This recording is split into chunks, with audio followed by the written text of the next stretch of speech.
Hey, keep it down up there. Shh. Last night we got hit pretty hard.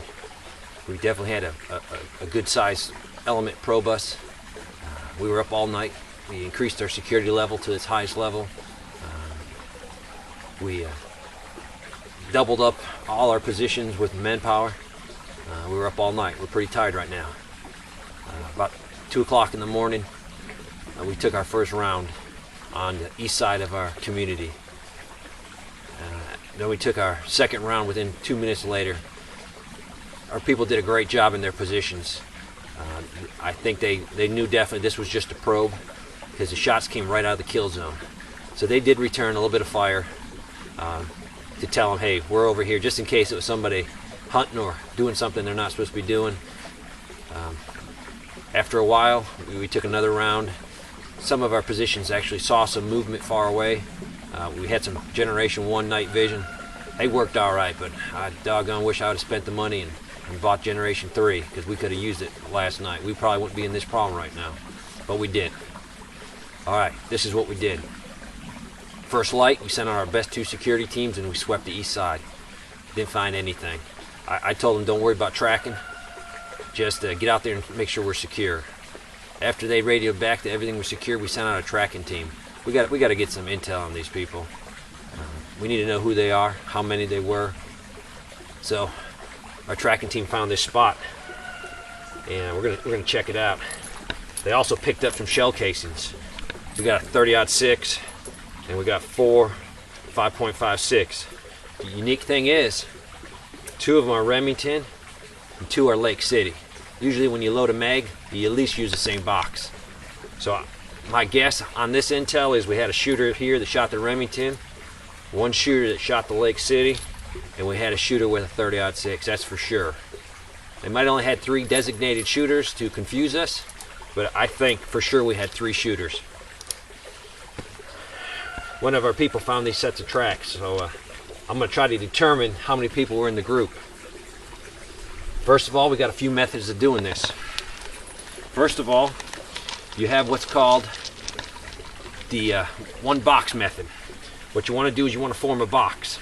We're going to use this weapon here as our indicator. We're going to set this thing down next to the tracks. This is going to be our length. I can pretty much sure no one came through here because of this, and by looking at the water, nothing's really disturbed in the water, so everybody came through this area. Now what I'm going to do is I'm going to count every track inside this box that I created with the length of my gun and the 2 side perimeters. So let's see what we got here. I'm going to take a rock and put it on each one so you guys can see it. 1, 2, 3, 4, 5, 6. There's six distinguished footprints in our box. You take that 6, divide by 2, you have 3 people came through this area. That's one way of determining. I'll show you another way of determining. What you're looking for is you're looking at the footprints and you're trying to determine one set that sticks out, that's a different set, that's very distinguished. I'm looking here, I definitely know that's a military issued boot, and that's a military boot, a military boot, a military boot, and that, I don't know what that is. It's something, I don't know. I'm thinking it's some type of civilian footwear. So what I'm going to do is I'm going to put a line right at the back of this footprint. There's my line. Then I'm going to put the next distinguished mark of this footprint is definitely right here. I'm going to go ahead and put a stick right in the middle of that boot. Right in the middle.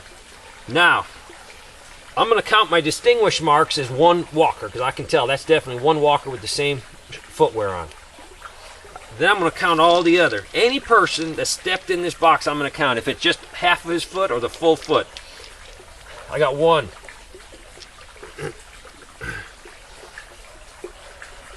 I got 2. I got 3, and I got the walker.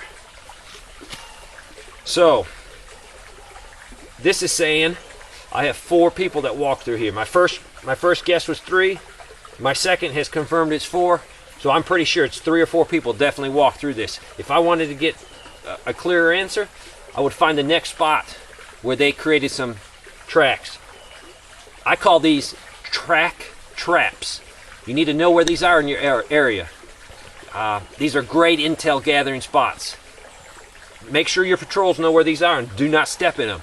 That way your patrol can come up to here, check this track trap, and see who's been walking through. So make it a standard SOP. You pick your track traps, no one in your group walks through them. That way if you do have a footprint, you know it's not your people. Well, it's going to be a rough day. We didn't get much sleep last night. They might come back tonight and probe us again, or this could be a full attack. It makes me feel a little better that there are only 3 or 4. But if they know what they're doing, that 3 or 4 is just a recon team. They could be 30 or 40 just waiting for their intel. So another probably a rough night tonight.